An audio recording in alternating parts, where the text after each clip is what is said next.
welcome back to another video on the JJ Think Tank. This one I want to talk about England again, and why, all things considered, I am an Anglophile, but I despise its establishment. I think its establishment needs to be destroyed once and for all, and something new needs to arise, because this establishment, it's rotten, it's corrupt, it's causing a lot of chaos around the world, a lot of wars, and I think it's because, some of these British people, English people, they're still living in a bubble of the former British Empire. They need to realise that their time is up, and accept their lower place in the world,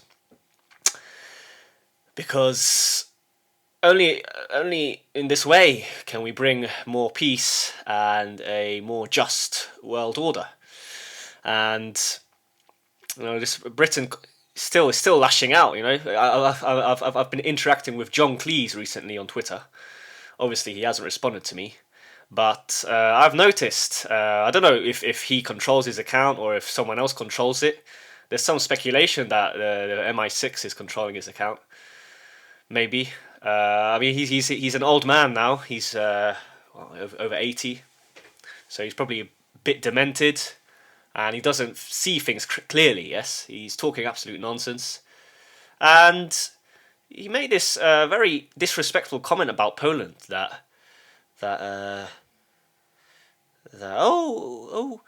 we always are so grateful about the Polish for helping us in World War II. It's very disrespectful. This show, if it's him controlling, or if it's the MI6, or I don't know, MI5, whatever. Again, it shows kind of the disrespectful attitude that a lot of English people have to other people, other nations. They're quite prideful. Some English people, they're prideful, and their pride needs to be kept in check, really, because they are not the centre of the world. They are no longer the centre of the world, and they need to be put in their place, really. And Russia and China will create this new world order that will be better for everybody, I think, for all the nations of the world, and we should strive to achieve this aim. And a lot of people on Twitter are picking this up. Jeffrey Sachs even now is saying that the British are causing all these wars, and they are a source of evil, yes, in the world, this establishment, yes. So obviously here's this important distinction between the establishment, the power structure, and English culture, yes. Because this establishment is also destroying England itself, yes. So look at all the major cities in England. They're not even English anymore. Beautiful parts of England are kind of, we could say, inaccessible, yes. Because the property prices are ridiculous, and you can't really live there, can you? The north as well, in general, has always been on the receiving end of much injustice. So you can think of Liverpool, you can think of other northern towns, Yorkshire, Newcastle, etc. Hull, all these towns, they're now poor. Yes, all the industry has gone. Yes. So this establishment, yes, is destroying England itself, I believe, and that's why a completely new establishment, a new elite needs to appear, a new English elite that is able to create a new environment, yes, a new country, a new society. So we'll see what happens. Obviously, the reform is becoming more and more popular. Rupert Lowe's Restore Britain as well. So obviously things are changing in England as well. There's a backlash, and well, yes, it's interesting. Definitely, it's interesting to watch. So I'd like to go into my article now, perhaps unpack things further, and maybe a few more thoughts and ideas will appear in my mind as I'm talking about this. So I began my article with this quote, and this kind of reflects my experience in a way. This is by Nina Conti. I don't know who she is. I just found it on Goodreads. I could have chosen other quotes, but I chose this one. I feel Scottish when with English people, and when I'm with Scottish people, I realise I'm English. That's a funny quote because I've noticed this in my life, and obviously I have kind of a mixed identity, and obviously my parents are from Poland, so my blood is Polish. But I grew up in England, in London, and I experienced both this radical multicultural society, but also at my school in Finchley Catholic, it was predominantly a white school with white students. A lot of them from England, from Ireland, from Wales perhaps. We had a lot of Italians at our school, and obviously as I was growing up there, as I was a teenager, I didn't really reflect much about personal identity, politics, philosophy, history, all these topics. I was just a teenager, just obviously going to school, doing my homework, and playing some computer games when I was a teenager. I remember, and then I read some books. Obviously, there was a time when I read some books, but I didn't think about these issues really. I played sports as well with my friends, football, tennis, table tennis, etc. But I didn't really think about my identity. Yes. Then obviously I went to university in Liverpool. I started this process. Yes, we all start to mature. We want to know more about ourselves, understand ourselves more, and I started reading obviously on different subjects: politics, philosophy, history, and as I underwent this process, I didn't really know if I was English, if I was Polish. I didn't really know, to be honest. I didn't really have an identity. I was a bit confused. Now, perhaps, I've managed to integrate both sides of my identity. I feel more in tune with my English identity and with my Polish identity. English, British. There's so many terms, yes? Obviously, I don't have English blood, so I'm not English in that sense. But obviously, because I was born in London, because I grew up in England, I consumed English culture, but by definition, yes. So we can think of all these great English rock bands. So we've got Pink Floyd, for example. We've got Dire Straits. So many other bands, yes. Nirvana, but I guess Nirvana is American, but it does count. Yes, it's part of the Anglosphere. Yes, so I think there's a link there. What other bands? Well, System of a Down is an English-speaking band. Well, obviously, they're from Armenia, but they're part of American culture. So many bands. Yes, so we can think of music, but then also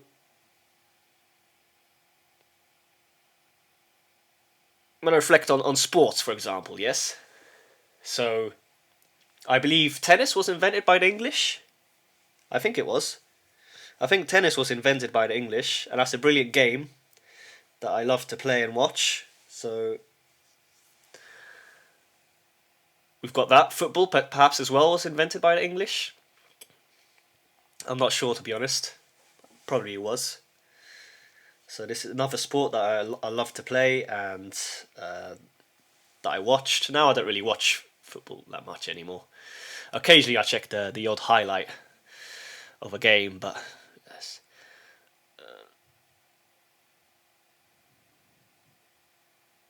So then obviously all of these processes, as I was growing up, it has an impact, yes. And I guess here we can think of the nature and nurture debate. Some scientists, philosophers, etc., they value nurture more. They believe our environment affects us much more, and that it shapes our identity to a high degree. If we are, if I'm to relate this to my current topic, then they would argue that nurture, where we grow up,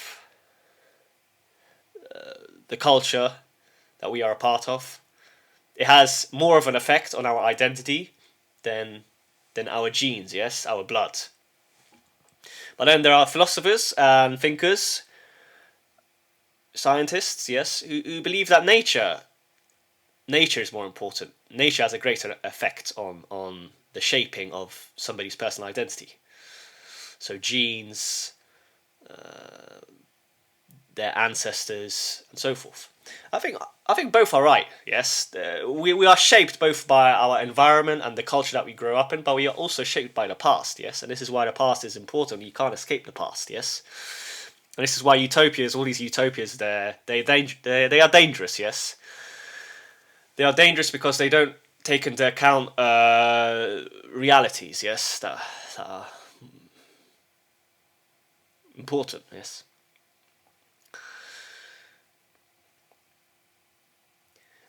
And then reading up on English history, trying to uncover the English mode of thinking, kind of, well, what does it mean to be English? Yes, what what is England? Like, because here I think of Braveheart. Yes, there's a film Braveheart by Mel Gibson, and in this film, we can see that even formerly the UK, it wasn't united. Yes, Welsh people, they fought against the English. Scottish people fought against the English. Irish people, yes, we can see this in the film Braveheart. Yes, but then there was a process where they were all unified. Yes, and now perhaps there's a process taking place where Scotland will want to become more independent from England, Wales as well, Ireland as well. I mean, it's very interesting to watch. I'm really curious. I wonder what will happen in the next 5 to 10 years. Whether the United Kingdom will still exist as an entity, or whether it will be fragmented. Yes. And now obviously we got a lot of Muslims in the UK. They will have their say, and obviously other nationalities. So, I mean, it's it's interesting to watch. I have no clue what will happen, and I know perhaps my video is a bit chaotic, but I'm just performing, free association of ideas and trying to unpack things. Yes, because this is the important distinction: the establishment and being an Anglophile. Yes. In what other ways am I an Anglophile? So we can think of Shakespeare. Shakespeare, obviously. I actually need to read Shakespeare again because I haven't read Shakespeare by myself yet properly. I mean, I read, I think, one play by Shakespeare as part of my investigations, but I haven't read all the other important works by Shakespeare. So I think I need to really start reading Shakespeare again and trying to uncover things found within the world of Shakespeare. Yes. Well, we've got Shakespeare, we've got H.P. Lovecraft, for example, we've got other great writers. I'm trying to think of names here. I don't know. I can't. Well, Tolkien. There we go. Tolkien, of course. Tolkien, Lord of the Rings. I mean, so without the English, none of this would exist. Yes, Shakespeare wouldn't exist. Tolkien wouldn't exist. These great bands, Pink Floyd, wouldn't exist. Dire Straits wouldn't exist. Tennis wouldn't exist because I believe it was the English who invented tennis. Football as well, I think. Let's check who invented the game of football.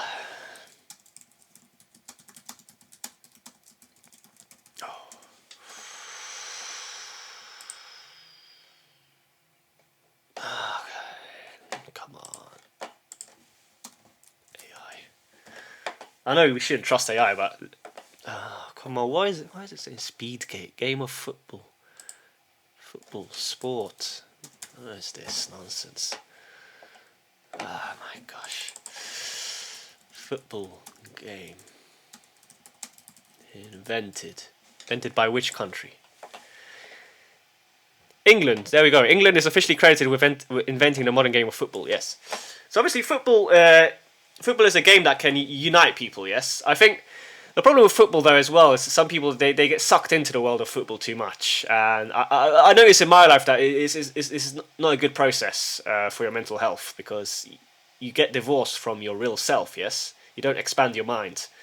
But football is a great sport that unifies people. Yes. So that's another English artifact, cultural artifact. Yes, I mean I could go on. Yes, but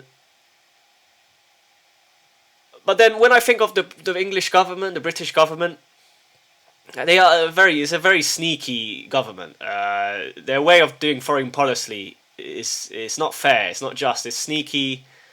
And ultimately, it's kind of evil, because they like to create all these wars around the world in order to ultimately serve their own interests. Yes, and there's so many case studies,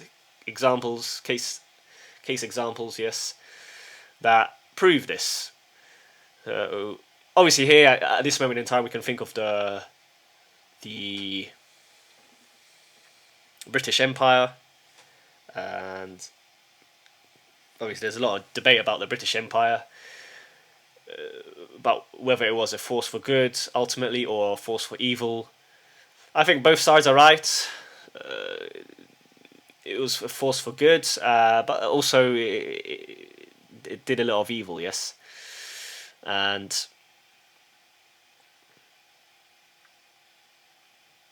when I relate the British Empire, the British to Poland, and how the British treated Poland, we can see this this kind of dishonesty, yes, in terms of foreign policy. So they kind of created this war in order for Hitler to strike Poland first, for Poland to enter the war first, and ultimately, again, this war wasn't in Poland's interest. Yes, Poland lost out. I mean, and other Slavic nations in this area, they lost out because of the British policy, yes. And here also I can think of Polish children. So Polish children were saved by an Indian man, yes. Saved by Indian Maharaja. So they weren't saved by the Western powers, yes. I mean, an Indian came and rescued Polish children, yes. So again, these empires, the Russian empires, the British Empire, they're just selfish, aren't they? They just think about their own aims.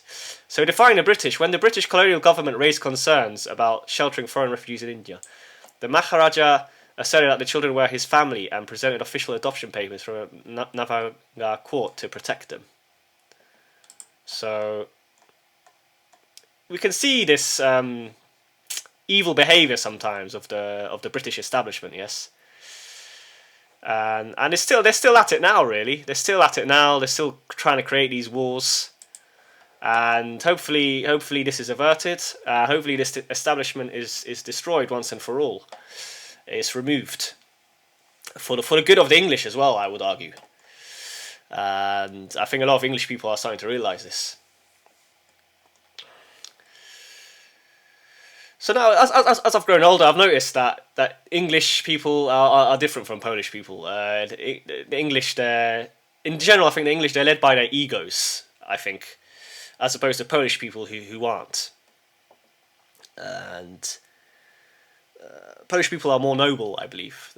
Polish people have honour, whereas English people do not have honour. This is the true fact, and no, I know I'm right. I know I'm right about this. And this is why Poland needs to be careful, yes? Careful of the British establishment, because there's a chance that Poland will be used again in a war that is not ultimately in her interest. Yes, the time has come for war to take place elsewhere, for Poland not to shed its blood for Europe. Yes, and there's a thinker called Zychowicz who talks about this. Zychowicz, Polish historian, and he noticed this as well recently. Piotr Zychowicz, Polish historian, how World War Two it was ultimately a case of Poland shedding its blood for Europe, really, and obviously Poland entered this war first and lost out the most. So I don't want this to happen again, obviously, and I'm optimistic. More and more Polish people are waking up, and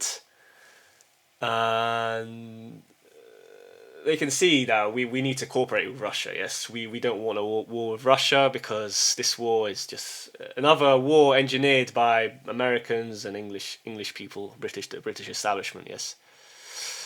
So anyway, we'll see what happens. Going back to John Cleese, so here's another example of this strange mentality of the English. Yes, and where when Polish people helped the English, yes, and the British to defend Britain, after they were charged for this, yes, the gold was stolen. Polish gold was stolen, yes.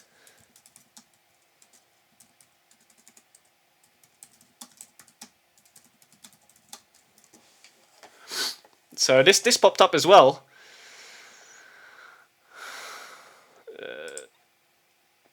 Yeah, well, I mean, eventually it was repatriated, but this gold was taken, yes, and it was used to pay for the help that apparently Poland received, yes. There's still some gold in Britain now. Some of it is in Poland, but a lot of it is in England, yes, in London. Another guy noticed this as well on Twitter. His name is Andrew Korybko. Andrew Korybko, he's a political analyst, journalist. So let's go on his Twitter, actually. I want to highlight this thread, because I think it's an important thread to talk about.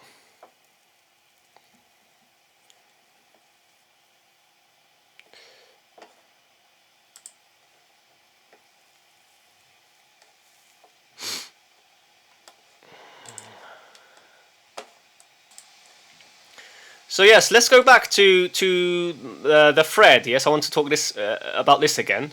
So here's a tweet, John Cleese. Hooray! Britain loves the tales of the insanely brave Polish pilots who fought with the RAF against Hitler in World War II. And I don't know what he's trying to say here, John Cleese. Does he not respect the brave Polish pilots who lost their lives? You know. Or does he actually want to avert another war? I don't understand what the message is here. So then Andrew Korybko replied, American Pole here, dual citizen but born and raised in the US. Britain hung us out to dry during the phony war, exactly. Churchill also sold us out in Yalta and downplayed Katyn before that. Precedent therefore proves that the UK can't be trusted to defend Poland. Exactly, you can't... perfidious Albion, that's a saying. It exists for a reason, doesn't it? Perfidious Albion. There is such a saying. Perfidious Albion.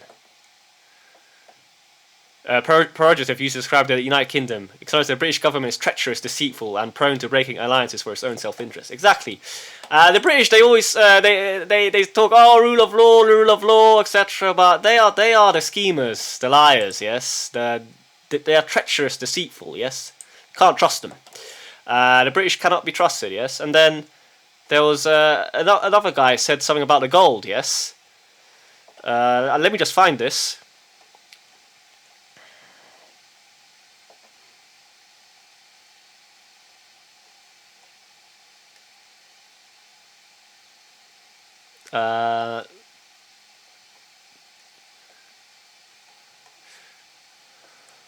Has got no friends, only interests. Hence, I don't trust you at all, my British friends. You would sell your own mother if it made you profit.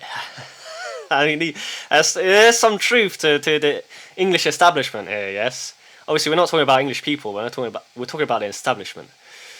Uh, but let me just find about the gold. Yes, I want to find this about the gold. This tweet about the gold. It took the gold too exactly. So let me find this thread.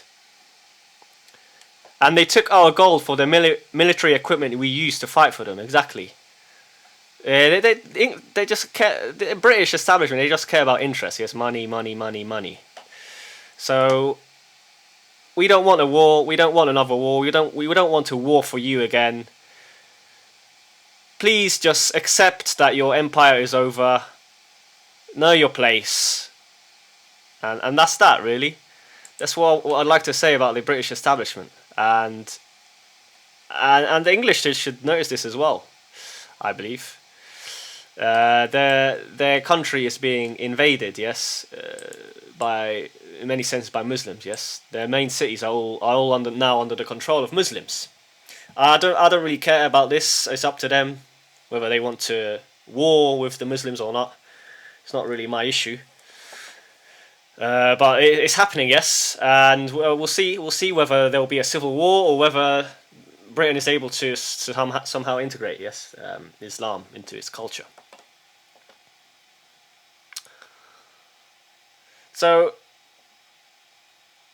now I think you can see that I've tried to be balanced. Yes, I don't want to be anti English. Yes, all the time, but I also want to highlight the truth about England and about its establishment. Yes, but there are some positive aspects of the English way of government, and we can't deny that the English way of doing government internally. Yes, when we think about just not foreign policy, but the internal structure of law and order and government.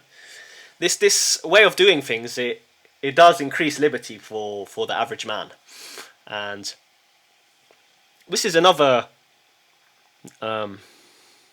good cultural artifact, we could call it, yes. So yeah, this is what wrote here: the system of government that maximizes liberty for the individual. The English way of doing things definitely does it maximize, yes, the liberty for the individual. That's true, but that might change now. We'll see what happens. And yes, I think that's all I wanted to say really. I guess again, a lot of English people that I met, they never say what they mean. A lot of people pick this up as well. You can see YouTube videos. Sometimes you don't know where you stand with the Englishmen. You don't know whether they like you, whether they dislike you. They're not straightforward. You're kind of confused. Like, you don't know what.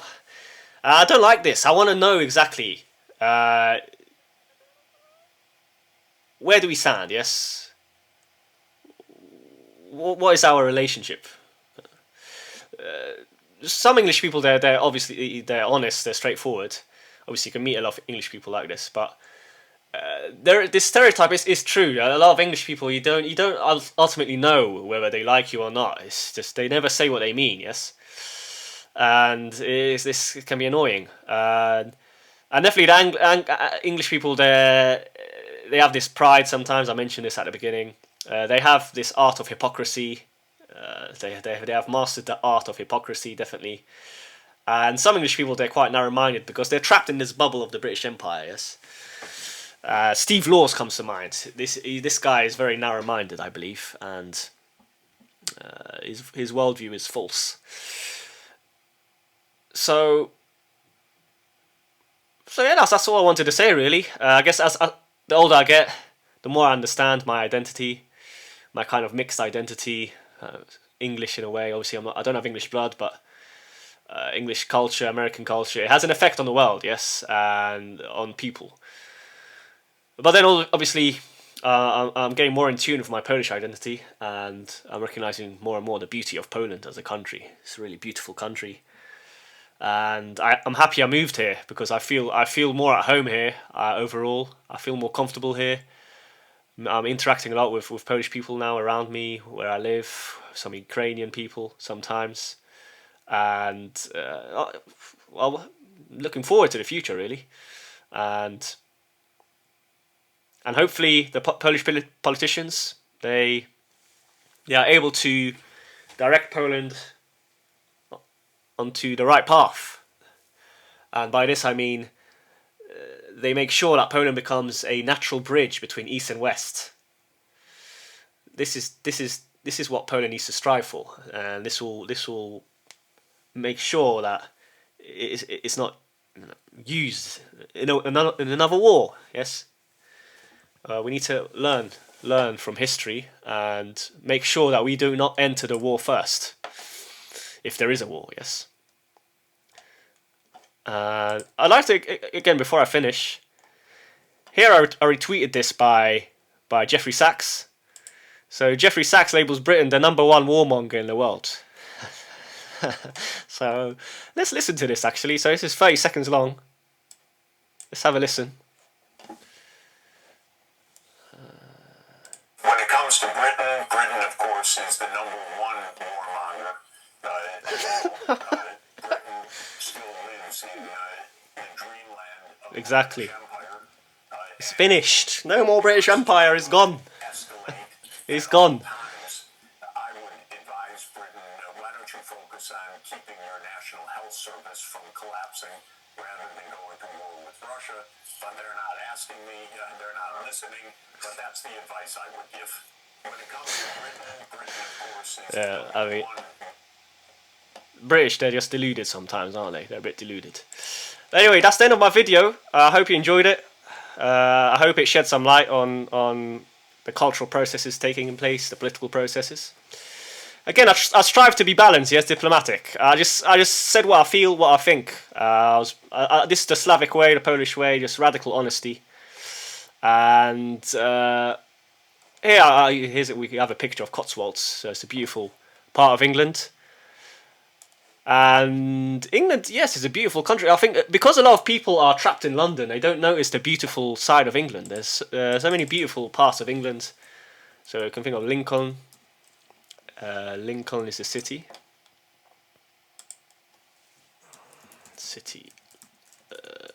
England. So this is definitely a city I want to visit. It looks beautiful. This is Lincoln, in Lincolnshire, Roman settlement during the reign of the Emperor Nero, or possibly later. So here we have some images. So there's so many beautiful parts of England that people I don't think they really know about these cities. Yes. Oh well, obviously Liverpool is a more obvious place. Liverpool. It's a beautiful city. I lived for around 4 years there, I think, 4 or 5 years. It's a beautiful city. I highly recommend everyone to visit it. The Scousers are unique. They're different from English people. So Scousers, a lot of Scousers, they say they're not English. They're not English. I like this spirit of freedom in the Scousers, because Scousers, they were definitely oppressed. So Margaret Thatcher destroyed Liverpool by her actions, yes, and they don't like this. They remember this.